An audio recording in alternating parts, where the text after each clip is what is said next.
Je suis là en découverte parce que c'est la première fois. Je disais à une camarade tout à l'heure que le fait d'être là, c'est comme si j'avais une famille, quoi. Je suis en face des gens qui parlent le même langage que moi, qui sont à l'écoute. Oui, je suis en famille, voilà. C'est mon premier congrès, ouais. Ouais, je trouve ça hyper intéressant. Il y a plein de choses à découvrir. C'est l'expression de ce que j'apprécie beaucoup à la CGT, le fonctionnement d'un syndicat démocratique. Et là, je le vois vraiment, quoi.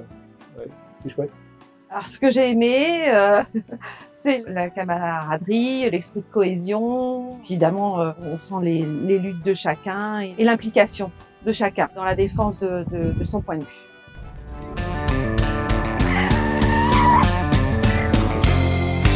Salut camarades, moi c'est Julien, le chauffeur des stars.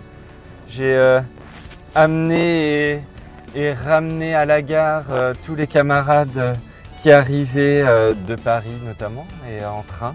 Et voilà, je suis le local de ce congrès et voilà. J'ai tenu le stand de la librairie militante du congrès. On avait fait le choix de prendre des livres sur l'écologie, un des sujets traités, sur le féminisme, un sujet qui est récurrent depuis déjà pas mal d'années, et puis les discriminations en général, et puis entre les deux sur l'écoféminisme. C'est bien parti en l'espace de 2 jours. Et les camarades sont intéressés. Je tiens le stand de l'IHS fédéral, l'IHS de la FERC. C'est l'occasion d'être au contact des camarades et d'avoir surtout très intéressant un retour sur les travaux qu'on peut faire et les publications qu'on a faites récemment, en particulier sur l'éducation et en particulier sur l'histoire du mouvement syndical des enseignants en France au cours de la deuxième partie du XXe siècle. C'est mon dernier congrès et je suis contente de participer à ce congrès. D'abord parce que je vois un rajeunissement parmi les militants et les militantes.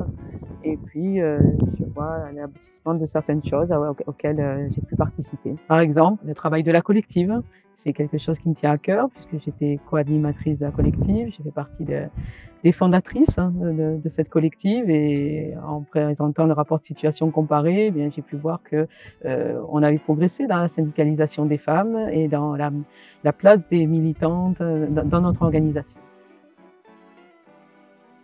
C'est le jour 4, je crois que tout le monde est fatigué. Pour autant, nous avons réussi quasiment à étudier l'intégralité de notre document d'orientation. Il nous reste encore un petit bout de la partie 1, on a scindé en 2. Je pense que les camarades étaient vraiment en attente de la partie 2 sur l'unification. Donc il y a eu des débats assez intenses, il y a eu beaucoup de votes par mandat, il y a eu de l'action. Quand je demande aux jeunes autour de moi, ils sont très contents parce qu'ils ont vraiment l'impression de voir des positions assez franches se dégager, donc ça c'est positif. Pour le reste, bah oui, les têtes commencent à être fatiguées et je crois que tout le monde aura hâte à ce soir pour la soirée conviviale où tout le monde sera camarade malgré les divergences de vues.